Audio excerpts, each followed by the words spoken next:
Those were the last words heard before 583 people died, not in a war, not in a disaster, on an airport runway, in broad daylight, because of 3 words that were misunderstood.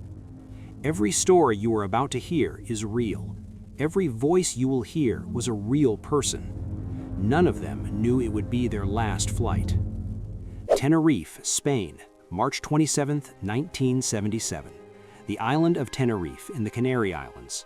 2 Boeing 747 jumbo jets sat on a fog-shrouded runway. What happened next remains the deadliest crash in aviation history, killing 583 people. Neither plane was supposed to be there.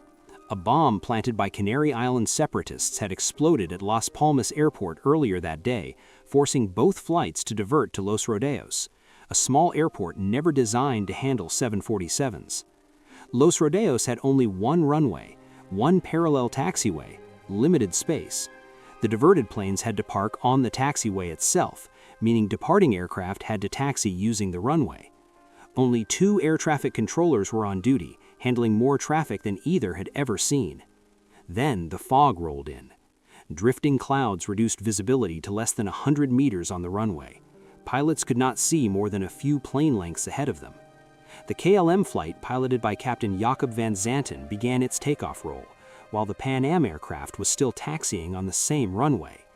In the Pan Am cockpit, Captain Grubbs suddenly saw lights in the fog.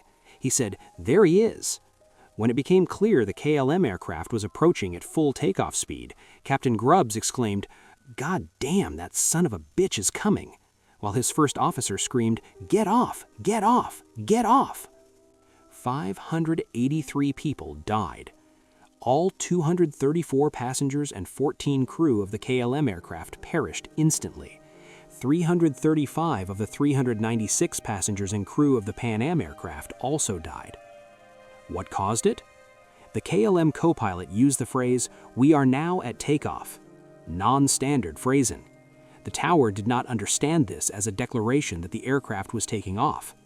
The KLM aircraft engineer, alarmed, asked the captain, "Is he not clear then?" The captain answered emphatically, "Oh yes." 3 words. Oh yes. 583 people gone. In the aftermath, aviation changed forever. The disaster revolutionized communication protocols worldwide. Standard phraseology became mandatory. Crew resource management training was completely overhauled.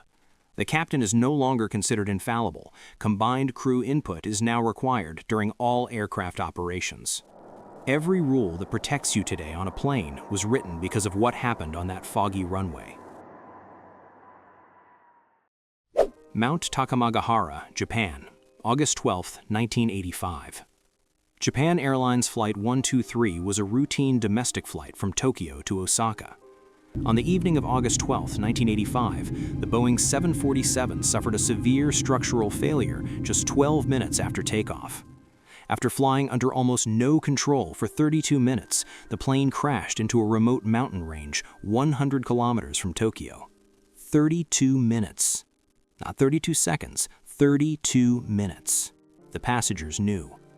The plane began lurching violently up and down, swaying from side to side. Oxygen masks dropped. The aircraft banked and rolled with no response from the controls. Passengers grew increasingly distressed. It became painfully evident that the pilots had lost all control. In those 32 terrifying minutes, passengers began writing farewell notes to their families. Hastily scrawled messages on paper bags, boarding passes, any scrap of paper they could find. Final words, written with trembling hands, knowing they would never arrive home. One passenger wrote, "I don't want to fly anymore. God, please save me." He never made it home. In a cockpit, the crew fought desperately to save the aircraft. A consulting editor at Flight Global magazine later said, "The Japan Airlines 123 remains the only cockpit voice recording that ever made me cry. The transcript was so harrowing I could not listen to it."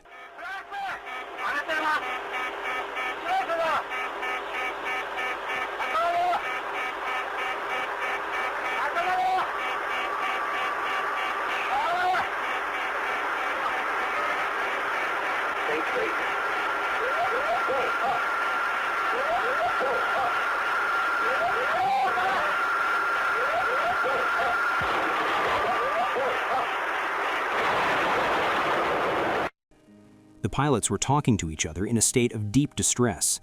It wasn't just fear. They wanted to save their airplane, to save their own lives and the lives of everybody on board, and they didn't know what to do. The captain's final recorded words were, raise nose, power. A desperate last attempt as the ground proximity alarm sounded around him. Then the recording stopped. 520 people died.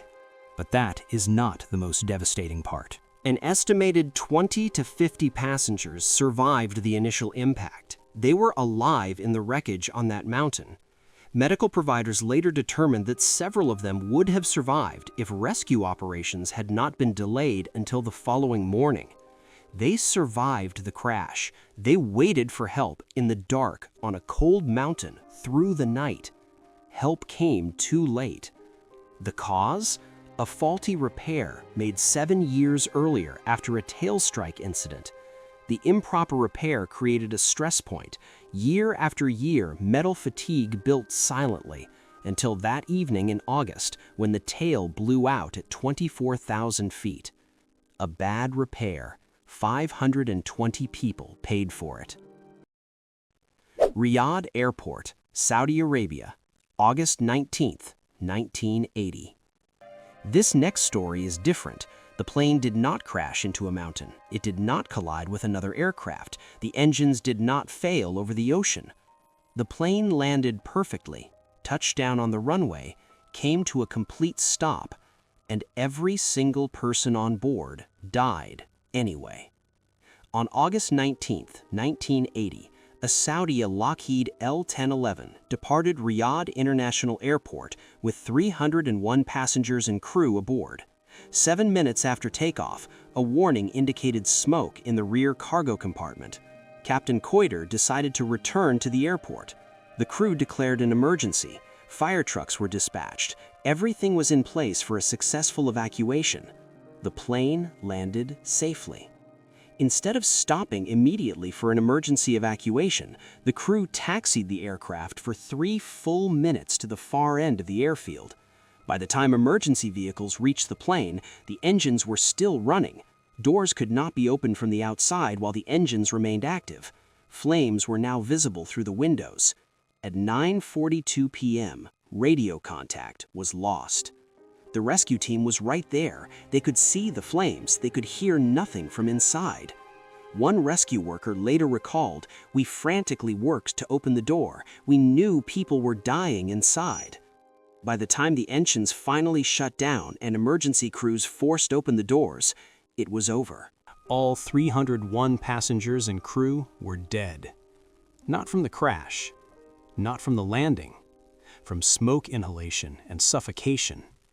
Autopsies confirmed that many victims were still seated in their chairs, showing no signs of impact injury, no burn injuries. They had suffocated while the aircraft sat on the tarmac, fully intact, within reach of help. There was no evidence of any attempt to open the doors from the inside. The captain never gave the evacuation order. To this day, no one fully understands why. No one ever will.